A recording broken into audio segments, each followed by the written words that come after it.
Eric, one of my great joys in life is discerning what people believe about the cosmos, about brain and mind, about God. But well, once in a while, I just sit back and say, well, what is this concept of belief? So what does it mean to believe? And I want to come to you and ask you to explain the philosophy of belief. What are its components, and what do we need to understand to appreciate this idea of belief?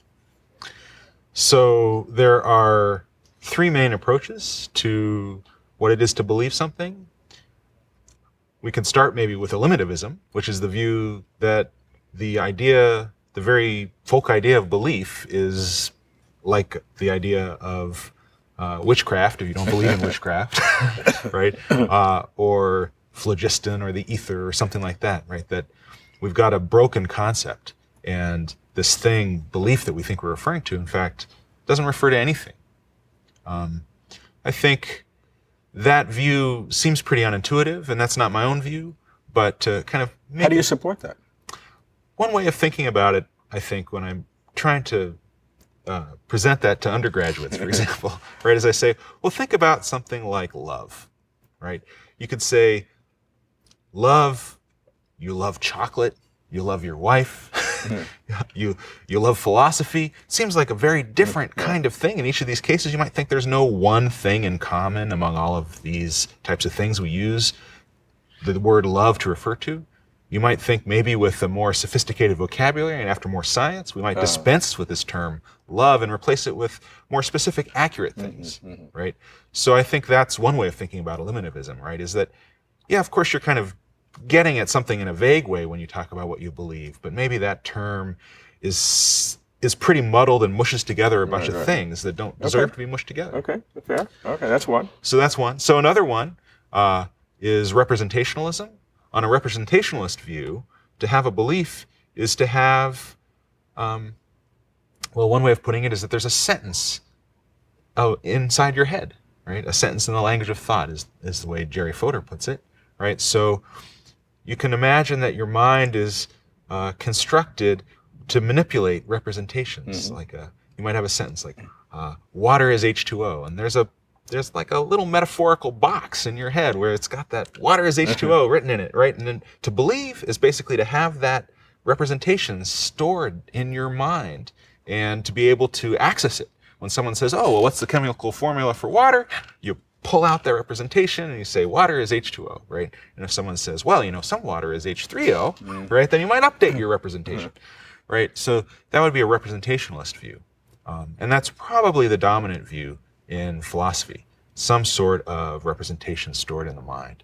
And you also see this in cognitive science, right? The idea that memory is a store or a warehouse where different representations can be stored or saved and then accessed in different kinds of ways. That's all the representationalist picture of what it is to believe. Okay. Third.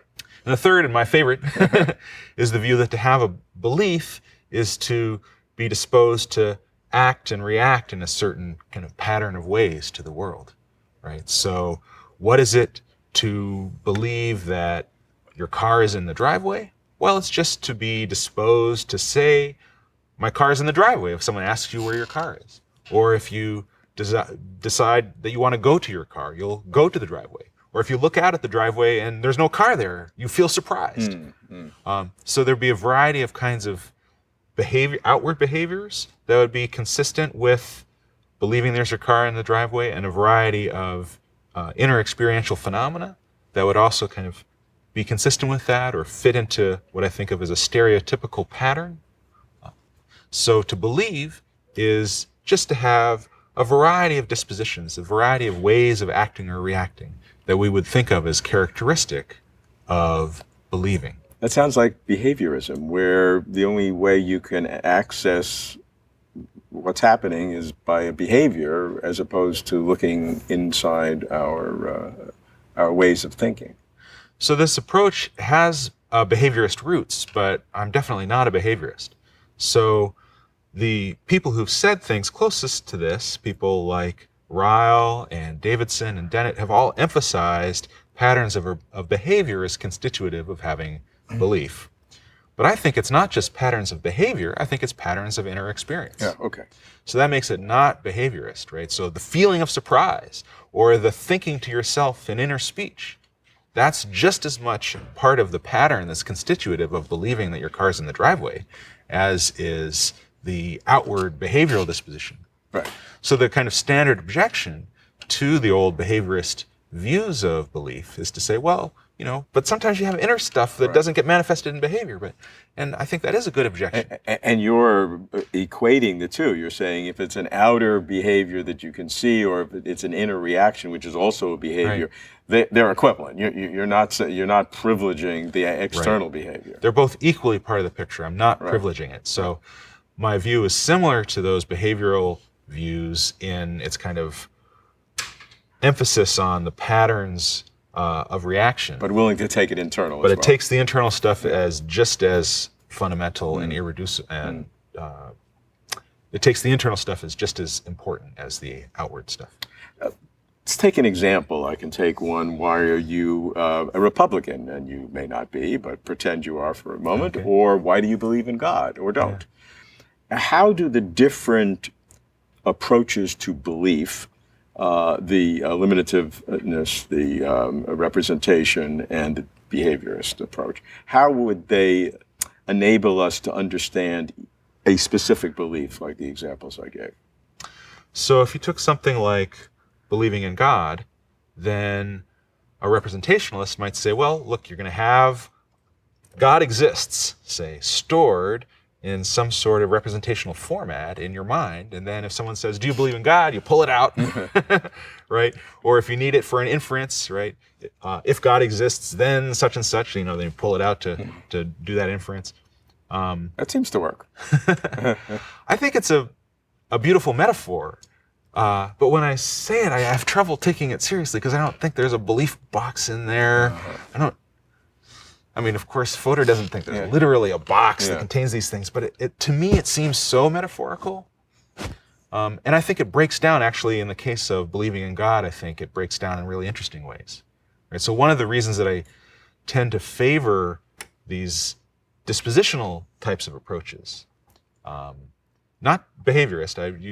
You said behaviorist, but I want to say dispositional because it can be dispositions to have experiences. Fair. One of the reasons I favor dispositional approaches is I think they can handle cases where you're really mixed up and ambivalent and inconsistent in a much better way than internal representationalists' views can. So I think that to have a belief is something like having a personality trait. So think about a personality trait like extroversion. No one's 100% extroverted or 100% introverted.